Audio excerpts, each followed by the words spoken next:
Hello, ladies and gentlemen, and welcome to the latest episode of the Adopt 365 podcast. I'd like to introduce my co-host, Megan Warren. Hello. And Anthony Charman. Hello. So today's podcast is going to focus on security and making sure that your data is secure inside Microsoft 365. Before we start digging deep into that subject, let's do the usual around the room. What is the one thing that's on your mind, an announcement that you've heard, a bit of technology you've been looking at? And Megan, we'll get started with you. Okay, so mine is all about Viva Insights being updated. I've been looking at it quite a lot recently, and they've made a small few tweaks to it, and there's some really nice features in there now. So if you go into the wellbeing section of Viva Insights, you can now set things like a reoccurring lunch break every day for a specific time, which I know a few people at Computer World used to have to do that manually, but it now does it for you automatically. And you can customize your focus time to include things like Teams notifications and stuff like that. So they are just small tweaks that have come to Viva Insights, but I think they're going to make a big difference in terms of sort of making sure you protect your time, focus time, all of that piece as well. So recommend to anyone, if you haven't looked at Viva Insights in the last maybe 2 months, it's quite recent, check out Viva Insights and see what else you can do to improve your working day. Yeah, helpful tips there. Thank you very much, Megan. Anthony, what's your one thing for this month? So my one thing, and I am strictly restricted to one thing this time because I've got a bit of a habit of leaking over into other subjects here, but Teams Premium is the thing that, and I'm going to focus very much on the recap functionality there, which seems to be the main one that's going to give people benefits. I've had a couple of clients recently trying this out, just using it on the basis of the free trial that's available at the moment, and it's fantastic. The ability for it to kind of in the background go and analyze the contents of a meeting and come up with the salient points, to actually tag up the video to show you where certain things happened in that. They show the presentations that were shared in the video, all really, really good stuff. And probably, I think, with, as people get used to it, it will justify the Teams Premium cost on its own. But yeah, take a look. You can sign up for a free Teams Premium trial in Microsoft 365 at the moment. It's a 30-day trial, so I've been waiting a while to make sure that I get the right time to sign up for that, so that I get to see a lot of functionality. And if you want to check out the recap now, it works really, really well. So yeah, Teams Recap. I won't go on and make add another thing to that, which I was very much in danger of doing there. Brilliant. No, that sounds really useful. We're looking forward to getting my head around some of those features. So my one thing is CoPilot. We've spoke about it on previous podcasts. There's been a lot of information kind of being shared about it, sort of drip fed about it. So CoPilot is the AI-powered tools that are available or going to be available across a number of Microsoft areas, including Microsoft 365. And I think it was an event last week, they've announced general availability date for a number of those tools. So specifically there, we've got Windows Copilot that is due to be released today. So waiting to see how that comes in action and what that looks like. But the big one I think most people are waiting for is the Microsoft 365 Copilot. And I know I've been talking to some customers that are really excited to utilize this. And the date on that one is the 1st of November. So that is the kind of your own customized AI tool that is going to help you in your day-to-day. The cost for that is $30 per user per month, which initially sounds quite expensive in comparison to your Microsoft 365 license. But you've only got to think, what is the potential that you could save during a month with some of the features that are going to be released with that I think it is going to make sense for quite a lot of users. So if you're wanting to learn more about CoPilot, I highly recommend registering for our Define Tomorrow event. So everyone listening, we do a in-person event every year in Bristol, in the southwest of the UK. We've got fantastic speakers coming up from Microsoft that are going to look to share and demonstrate some of the technologies inside CoPilot, as well as lots of other subjects covering Microsoft technology. So head over to definetomorrow.co.uk. There's a nice banner at the top of there that you can click to go and sign up. It's completely free to attend, so hopefully we'll see many of you there. So let's get started on the main subject of today. Let's dig into security in Microsoft 365. We want to keep this session accessible The whole point of this podcast is to be directed at people that are champions, and maybe encouraging their organization to be utilizing Microsoft 365 a little bit more. So we're not going to get too technical, but we are going to maybe highlight some areas that you could be asking the business, asking IT, or if you're in IT yourself, thinking about, are you utilizing them? And we also dig in a little bit deeper in our sister podcast, the Define Tomorrow podcast, where we've got an episode coming up shortly talking all about Intune, which is one of the subjects that we will touch upon today. So what we see happening inside Microsoft 365 is most organizations are now on that journey of evolution over time, where Microsoft 365 has increasingly become an important tool to your organization. More and more data is being shared inside it, stored inside of it, and you're relying more on the features inside maybe Teams or SharePoint to run your business on a day-to-day basis. But due to everything that happened in COVID and how Microsoft 365 has been adopted for many organizations, security in some scenarios has become a little bit of an afterthought, with many organizations now having to review how they are securing their data and applications inside Microsoft 365. So what we're going to look into today is what are some of the features and best practices available to you to ensure that your data is secure in Microsoft 365. So we've got a bit of an agenda. I think we're going to head over to probably me for the first section. And I wanted to first of all talk about the very first point of entry into Microsoft 365 for most organizations. And that is the point that you log in. Now, hopefully we all know that your usernames and passwords are managed by Microsoft. There's a tool that previously was called Azure AD. And there is the Microsoft has renamed that in the way that they tend to rename things just as we get our head around it. So if you're looking for it now, it is Entra ID. So this is the place where all of the usernames and passwords are stored, and where we're able to set up various different other security rules and things like that. Now, the one area I want to encourage everyone to be doing, and if you're a user, maybe you can speak to IT about this. If you're an IT, considering how are you doing this? And that's all about MFA, multi-factor authentication. This is generally today where you're using your phone to be able to receive or match a PIN number to be able to allow access into Microsoft 365. And this is really the first barrier that stops the bad guys, bad girls, getting into the environment and stealing your data. So first of all, if you're not using MFA, make sure you get that sorted first and foremost. And I don't know what you're seeing, Anthony, out in the wild in terms of the amount of people that are actually using MFA versus those that are maybe planning on using it at some point. I think most people are using it now. I think that would be what we're finding with our clients. A lot of people just think it's going to cause too much confusion for their users, and it's an additional step for them. But when they talk, when you put them in the context of the fact that they're used to using MFA for their Facebook accounts, their bank accounts, etc., then people realise why it's there, and it does offer such a massive increase on security from someone fraudulent trying to hack you into your attack, or even to get into your attack your account if they've been, if you've responded to a phishing email or something like that. So every time someone's going into your account. So yeah, it's a massive increase in the level of security that you've got, and I think most people are now adopting that.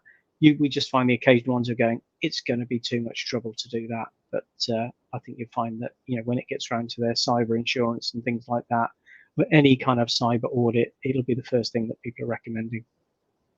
Yeah, so make sure you're not behind the curve. Make sure you've got MFA enabled. And I suppose secondary to that is make sure you have a look at who's an admin in your Microsoft 365 environment.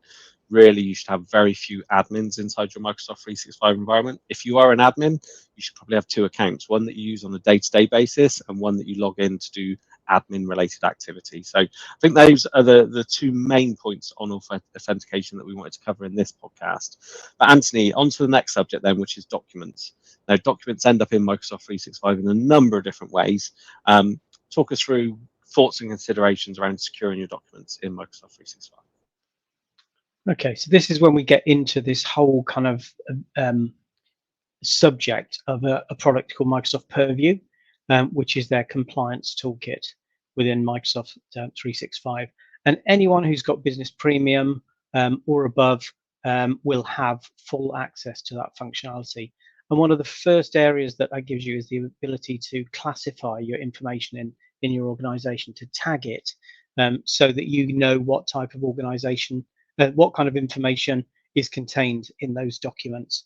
And that's, once you've got the tagging in place, gives you the ability to control where that information can go, who it can be sent to, whether it can be sent internally or externally, and who has access to that. So that's, I mean, it always used to be called AIP, which was Azure Information Protection. I still haven't quite got used to calling it PIP, which is Purview Information Protection. But it is fundamentally, it's that labeling of the information within your organization. Now, to start with, there's a bit of an overhead on that, because you're asking, a bit like MFA, every time someone's trying to access something, you're asking them to do another task, which is to classify that document. So what we would do is, we turn on mandatory classification. Every time someone accesses a document, it will say to them, is this what level of security do we need to apply to this document? Is it internal only? Is it external, but only to a certain group of people, etc. And once we've tagged it with those labels stay with that information wherever it goes. So we've got this ability to tag something as secure, internal only, and then using one of the additional functions within Purview, which is the data loss prevention piece, the DLP piece, we can then trap information that people are trying to send outside of the organization, which has been tagged for internal use only. So that's the kind of the fundamentals of document security and how Purview allows you to do that. Do you want me to go into any more detail, Barry, or pick up on that? No, I think that's good, and I think it's that kind of two piece, isn't it? One is the flagging or the tagging of the information, and then the secondary is the rules that are around what are able to be controlled, what you can and what you can't do. And I suppose the third point is how you educate users as to what is going to happen when you start flagging your documents with these different things. Because certainly I've worked with organizations before where this has been implemented, and then someone starts trying to share something on a Microsoft Teams call, or trying to send an email, and they get frustrated that, well, why can't people see that my screen is black? Why aren't they able to see the document and things like that? So there's definitely a human element to implementing some of these security controls, isn't there? Definitely, yeah. And it's don't underestimate the training aspect of this. The technology piece of it, we can go in to your Microsoft 365 tenant and create 3 or 4 different labels very, very easily and put those controls in place. However, actually rolling that out to your users, we would normally start with a pilot group of people who are kind of okay with technology, and train them and tell them what the labels are and how the labels should be used. There's really good information available. So if you go to apply a sensitivity label to a particular document, there are quick tips and tool tips around that will tell you how to classify that.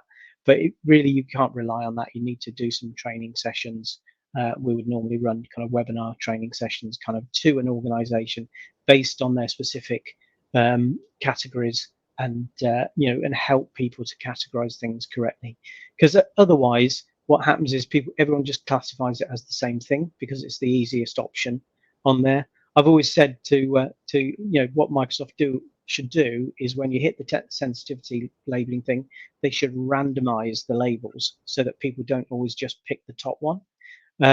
So yeah, you do need to think about it. You do need to roll it out with a pilot group of users to start with, and then extend that across the whole organization. So yeah, don't underestimate the training aspects of that.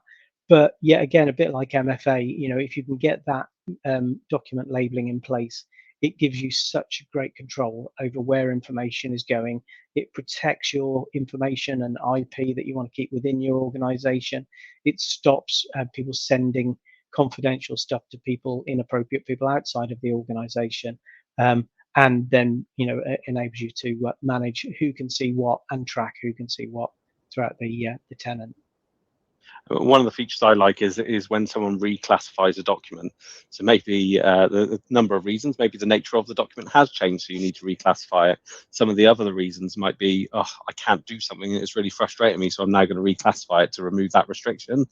all of that is tracked. You have to explain why you're changing from one category to another. So that kind of removes that risk of someone changing it from that perspective. And one of the things I always like to kind of discuss is, now that you've moved all this data to the cloud, what is stopping someone logging in on their home computer, downloading the documents and doing whatever they want? And I think there's a couple of things. One we'll come to later, which is conditional access, which devices can access your data. But the other one is actually, irrespective of where the document is, even if you send it to the wrong person, you can control it when you've got AIP or PIP, whatever we want to call it today, in place from that side. So that's good. Sorry, go on, Meg. Sorry, I was just going to go back to that training element of your users. In the different categories you have, I know you can put the explanation in there around when sharing this document, it needs to be XYZ. My recommendation for that is just put it in as plain English as possible. Don't try and use all fancy words like, I don't know, I've seen ones before with like proprietary and all of that, which it's all in the explanation. That tag can be whatever you want it to be, but that explanation just needs to be as simple and as easy to understand as possible, because if people don't understand, well, what is that category, when should I be using it, they will either use it all the time like Anthony said, or they'll just avoid it. And actually it could be something confidential that should be under category D or whatever you want to call it, because they don't understand when to use it or what should be included in there, they just don't use it, and then all of the wrong sort of security measures are on it as well. So yeah, my recommendation is, whilst you're training them, actually ask the question, if you're sharing XYZ, do you know which of these categories you should be sending it in? And if they get the answer wrong, you've probably not got it as clear as you probably can do. The other big thing there is keep your categorizations as simple as possible. One of the first AIP projects we worked in was with a financial company, and we ended up with, I think, just short of 10 different categories, and there was no way in which people would have been able to work out which category to go in, even though they were kind of, you know, labels and sub-labels. We are at the moment with one of the organizations we've implemented PIP, we're going back through and doing the retraining on them, because people are categorizing things, you know, incorrectly.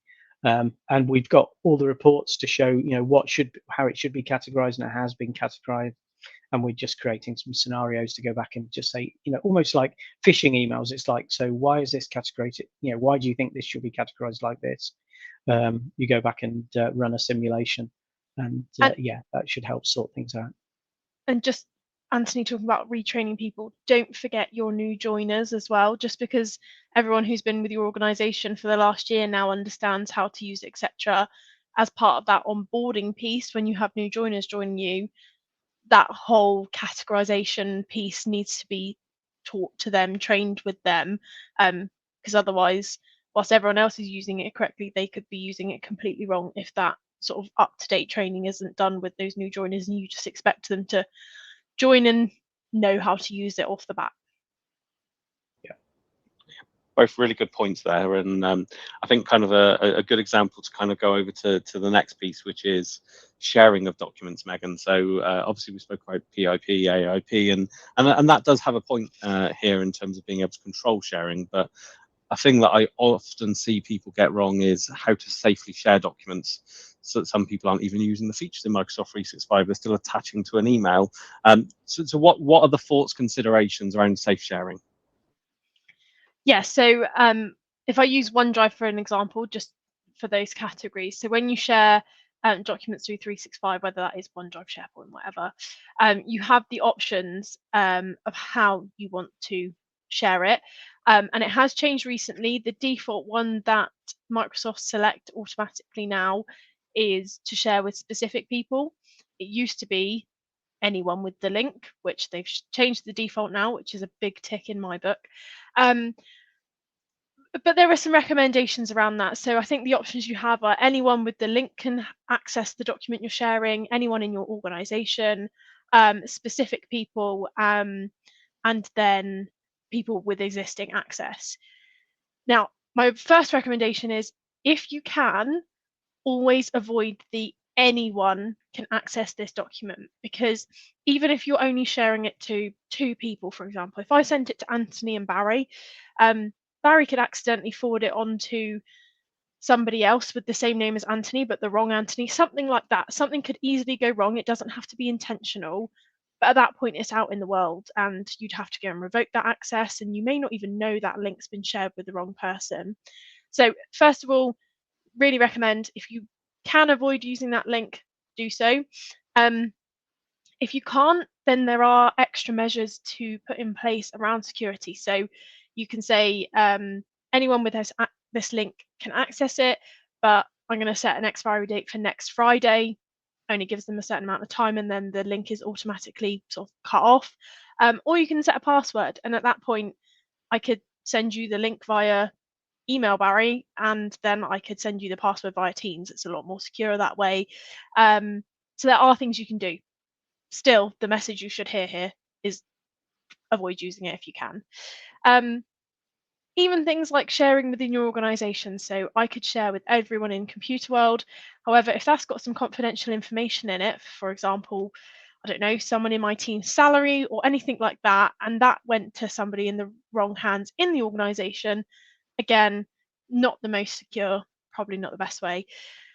The best way, and the way that I always recommend you use it, is sharing with specific people. And in that case, you can type in their email address.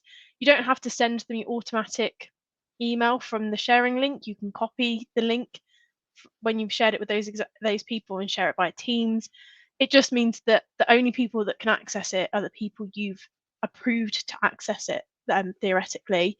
And if, for example, Barry did pass it on to somebody, a competitor or anything like that, they won't be able to access it because they haven't been granted the access. So yeah, always use that specific one if need be. Microsoft are also putting in some nice bits when you're sharing it via either a Teams chat or an email, that if somebody in that email hasn't been granted access, it will come up with a pop-up saying someone in this email doesn't have access to this document. At that point, you might be like, oh, good, Barry doesn't have access. He doesn't need it. He's just on the email chain. Or you can go, oh, actually, I forgot to add Barry, and then go and give Barry access. So yeah, they're my recommendations. Only share with people you want to share it with. Avoid the others if possible, but use the extra little features to make it more secure if you want. Yeah, where I would pick up on that is, as Megan said at the beginning, the default settings have changed a lot recently around this area, and also Microsoft have surfaced a lot more of those kind of hidden features into the SharePoint Admin Center. So now if you go in the SharePoint Admin Center and look at the sharing policies, you can say, you can set an expiry date saying all our links expire after 30 days. What we've found recently, we've been onboarding some security management software with a number of our managed service accounts. And one of the things that will pick up is like how many external links are there that are currently valid, that are are open to anyone outside of your organization. And it's people have been very surprised when we've run through those to see what files they're actually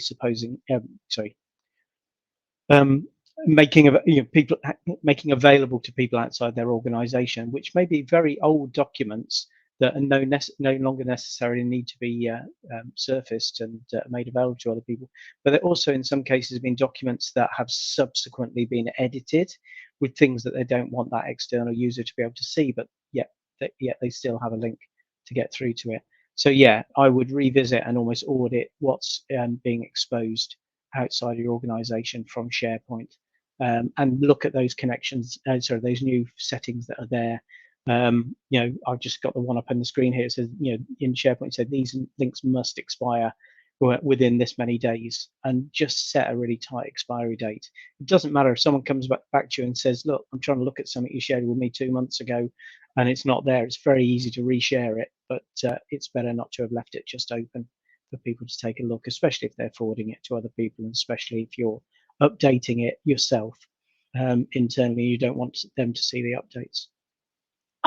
Around that auditing piece, and we may come on to this in a bit more detail, I wouldn't just say that is just IT's role. I think that comes back into the training piece around actually users should know how to go and revoke access as well.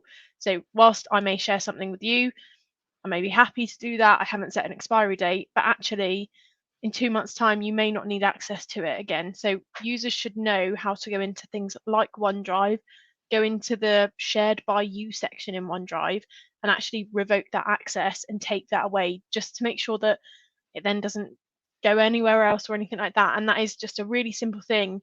And I think the recommendation to users should be, look, every month, whatever's right for your organization, we have a process in place where you go into your OneDrive and check what you've shared recently and revoke access, and have that process. They should do that, because it isn't all down to IT. The users should know what they've shared and what still needs access and what doesn't, and should be able to revoke that where need be.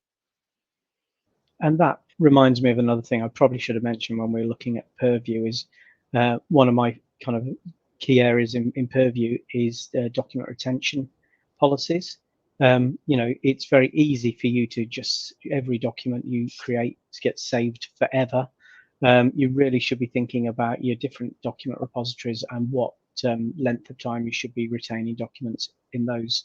And that's something that the Purview document retention policies can help you with. And it works in two ways. It can say, it can enforce retention. So it says, even if people delete these, I need to keep them from a GDPR point of view or from a financial regulations point of view. It can, it can make sure that things are deleted or actually, but by the user are actually retained for further use. And the opposite to that as well. They can make sure that people aren't saving things in the organization for too long, which are potentially a GDPR liability for them. So yeah, it works hand in hand with sharing it with other people, actually having it stored within your environment as well, which means that people could potentially get hold of it. Yeah, some good advice there around sharing. I think it's a really important area that everyone has a look at. Anyone that wants to kind of do a bit of an audit of what's going on today with document sharing, highly recommend our proof of concept for our CW Care Secure for Microsoft 365 service that Anthony mentioned. So completely free of charge, no commitment necessary after it, and you get kind of insight as to what's going on with document sharing, where those anonymous links are being used, who the biggest sharers of documents are, and where they're being shared to. So reach out to any of us on LinkedIn, or reach out to your Computer Audit account manager, and we're more than happily do a POC. And if it's something that you like, then you can carry on with that service. So let's pivot now from documents. Let's talk about email security, because Anthony and I, we were talking about this before, and email is typically one of the first areas that we see an attack starting. I think lots of attacks today we're seeing are happening by the nature of social engineering.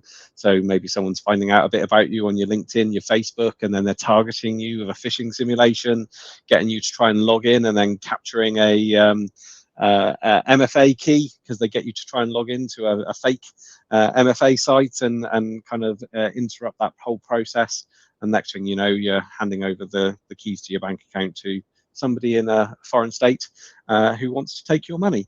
And these things happen all too easily and all too quickly. So the first thing that I want to say is make sure, irrespective of how you do it, you've got a good email filtering solution in place. Microsoft have Microsoft Defender for 365.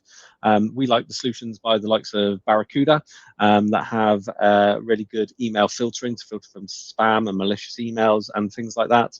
But there's other solutions out there like Mimecast, etc. And what we see today is we see email spam filtering happening in two ways. One of those is, as the email is delivered to you, it's delivered through the service. That's called gateway protection. So to be very technical, you divert your MX records to the filtering service, and then it forwards the email onto Exchange Online for you. And those are quite good services. What we're seeing is other services then, like Barracuda Sentinel, working alongside those types of solutions that allow for the inbox to be filtered for a second time using AI by plugging into the inbox using a Microsoft 365 plugin. And what this allows to do is things like sentiment analysis. So it actually goes, does this person normally sign off these things in this way? Is the tone of this right? Does this person normally work in that kind of way? So whatever you do, just be confident in the way that you're filtering email is able to find those bad actors that might be appearing in your inbox. Anyone that wants to kind of test the way that you're doing, we offer a free service where we're able to hook you up to one of these services, and it analyzes all of your Exchange environment, and it actually tells you we would have caught these with our service if it had happened. Again, free of charge, easily done. So if you want to kind of just test how good the current solution is, and understand what may have got through into your users' inboxes, let us know. We can hook you up to that for a 24-hour period and give you the answers pretty quickly to see how that would go.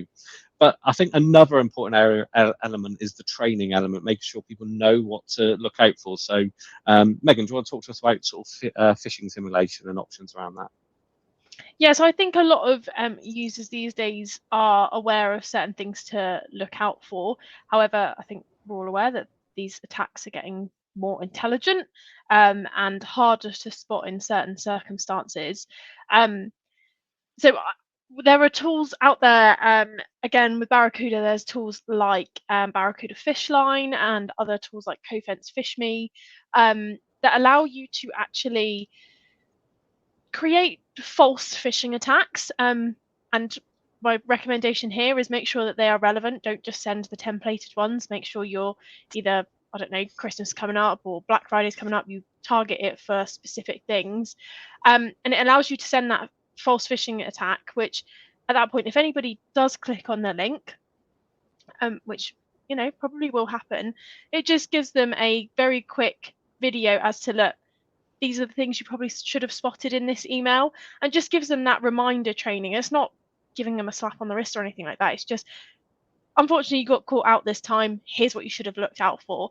And it just means that everyone is more aware when certain emails do come through that they need to check things like the email address. I think one of the things I heard that I'd never thought about is if you put an R and an N together, it looks like an M if you have a quick glance at it. So someone could put that in an email, and whilst it looks very similar to what your email should be, rather than Computer World, it's Computer World or whatever that would be. But at quick glance, that looks like the correct email. So it's just looking out for very simple things and not expecting the users to know it off the bat. I think that's my key thing. You may have a new joiner that we've heard of before, where a new joiner started, a director of the business, I'll put air quotes around that, director of the business, emailed asking them to do something for money. Obviously, a director's asked them, so they did it very quickly, and then realised that something didn't quite seem right, and checked it and stuff like that. So whilst you may think, oh, actually, the director would never ask you to do that. Why would the director ask you to do that? If a director's asking you and you're a new joiner, you may just do it out of, quick, I've got to get this sorted as soon as possible. So regular training, especially with those new attacks that are happening, to keep people up to date with that. And basic training. Don't go really in depth or anything. Basic, relevant training or relevant phishing emails, I would recommend, just to keep people on track with it. And then at that point, if they think that every email they get is a phishing attack and they double check it, that's better than them not checking anything. I'd rather everyone was double checking and being suspicious of you rather than not checking any of the emails. I think that's a really good point, and I think you've got to look at the services there. You obviously mentioned Fishline and FishMe. Microsoft do have a service. I think it's part of Defender for 365. The challenge I have with that service is the limited customization that I've seen in it. Hands up, I may have not looked at it recently, but it's got to be relevant to the person. Otherwise, they can be spotted a mile off, and it's not really realistic to what they're going to be facing in real life.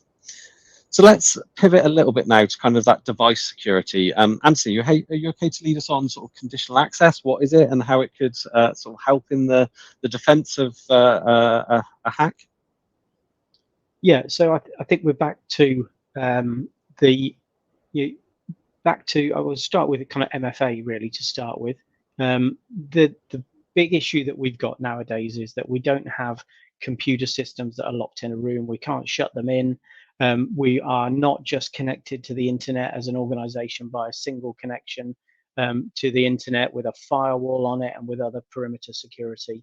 The perimeter of our organizations is now the devices that we're using. So if I'm sat at home here, I've got my PC here, I've got my work laptop, I've got my phone. All of those are potential access points into Computer World's IT systems. And therefore, we need to be able to manage those devices. We need to make sure that they're patched. We need to make sure that we've got policies and compliance policies on those. And that's where Microsoft Intune comes into play. And I know we could spend a whole podcast talking about Intune, but managing that perimeter of our organization, managing each of those devices that we have is really, really important. And one of the key things that Intune allows us to do within a Microsoft 365 environment is to implement conditional access policies.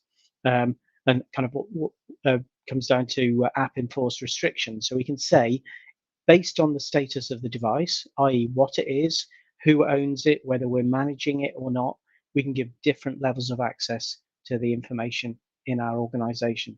So if I pick up my iPad at home and try and access my computer to world email, I will only get browser-based access to it. However, that's because my iPhone at home or my iPad at home is not a Computer World managed device. However, if I pick up my Computer World managed laptop, which is enrolled within Intune and is managed by Computer World, and the policies and the compliance of it is managed by Computer World, I can actually get a full version of Outlook running on there, which gives me the ability to see my emails, but also to download attachments from them onto the device itself, because I know that the device is secured with BitLocker and is managed by our central Intune environment and through the Intune console within Computer World. So that kind of conditional access thing is really, really important. Being able to apply different conditions and different levels of access to people dependent on the state of the device and who controls that device. So yeah, that's really that aspect of Intune really plays a key role. In addition to that, whether the device is patched or not, and patching becomes a whole new subject that we need to think about, because if my device isn't patched to the latest level and there is some kind of known way through that security, then they're the devices that people are going to try and attack. That's kind of increase my attack area as an organization. Some really good points there, Anthony, and looking at the devices, how you secure them, and importantly, who can access your data from where is something that is really important. So in I think the last and final section before we kind of do around the room, anything else to cover, I want to just talk about the importance of knowing what's going on inside your Microsoft 365 environment, being able to audit and review what's happening. And one of the NCSE standards, so this is kind of a GCHQ UK government based standard, is the ability to be able to review your logs for an appropriate amount of time. They suggest a minimum 6-month period, and to be able to get insights from the logs into what's going on. So hopefully many of you know that Microsoft 365 creates logs for everything that happens inside of it. By default, they are able to be configured from 7 days up to about 30 days or maybe 90 days, depending on the plan. But it's safe to say most organizations probably have it down more towards the 7 days than any longer. And then being able to then review those logs and see what's going on. Yes, you can search those logs somehow inside the Microsoft 365, I think it's security and compliance sections. You can download them into Excel and be able to look at it. But I think it's safe to say it's not that easy to be able to review the logs to see what's going on.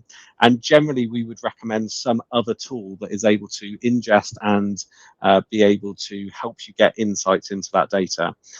So as previously mentioned, we've got a tool called CW Care Secure for Microsoft 365. And what we do with this service is we will ingest your logs for you and we will keep them for 1 year. But not only that, we are going through them and using artificial intelligence and the ability to be able to spot known risks inside those logs data. We are able to log them or categorize them as critical, medium, or just informational. So we're able to get you the core information as quickly as possible.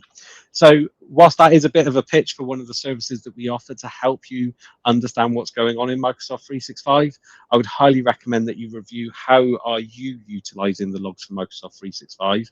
Would you really know if somebody was managed to breach your data or get into one of your users' accounts? Do you know the accounts that are currently being hacked by a brute force or something like that? Try and get into that and review the tools that you have available to you. If you haven't got anything available and would like to look at our service, please have a look at the POC for our service that I mentioned earlier. The further point that I just wanted to mention is there's many areas with regard to Microsoft 365 security. We've mentioned just a few here today because we wanted to be able to prioritize ones that we believe are really important that all organizations should be considering. But Microsoft do have a tool available to you. It's called Secure Score. It's available inside the Microsoft 365 admin console, and it will give you a score out of 100 as to how well you have secured your Microsoft 365 environment. Now, this is just a guide. You can take it with a pinch of salt, and we'd never recommend trying to achieve the 100 score, the maximum score inside of there, because probably you've secured it so much that it's unusable for the users to actually be able to use the solution with any deal of ease. Normally, depends on the organization, someone around mid to high 60s is average where we see good organizations being. So go in there, review where you are. Bear in mind that it is just a reflection of where you are with the Microsoft tools that you're utilizing. So, for example, if you're using Barracuda for your phishing and spam detection and things like that, Microsoft will assume you've got nothing in place. So have a look at the ways that you could look at that data and analyze it. Again, our service is able to give you a customized insight, taking into consideration both the Microsoft score and the third-party tools that you're utilizing to give you more of a real-life example of to where you are with those services. So 2 things from me there. 1, review your logs, understand how you're getting insights for it, and make sure that you're keeping that data for an appropriate amount of time to then be able to do any analysis if the worst should happen. And the second point is just look where you are in terms of your peers, in terms of how well you're protecting your Microsoft 365 environment. So as we bring this podcast to an end, let's do a final around the rooms, final thoughts on this subject or anything else. Anthony, over to you. So just as Barry was talking about the log management solution there, I just logged into the console that I have access to. Since the beginning of the month, there have been 46,000 entries in the Microsoft 365 logs for Computer World, and we are 50 employees, 50 to 60 employees as an organization. Barry and I have ended up in situations where we've had to go and do forensic investigations into users' environments to find out when a set of permissions was changed on a particular set of files. It just took forever. So the tools that we have within our core app service can give you a really good insight into that and get you, to the point where you can find the needle in the haystack of those logs, and it's very, very a very powerful bit of software. So yeah, that was the only thing I was going to say around that. The other is just think with common sense about your security. We still have organizations who on a regular basis, we will have an organization that has been breached by some kind of phishing attack. Often nowadays they're a bit more sophisticated in that, once they get a little bit of a nibble into your organization, it will be followed up with phone calls or voicemails and things like that. And we hear stories of deep fakes and voice stuff being used to make it sound like it's the right person asking for permission.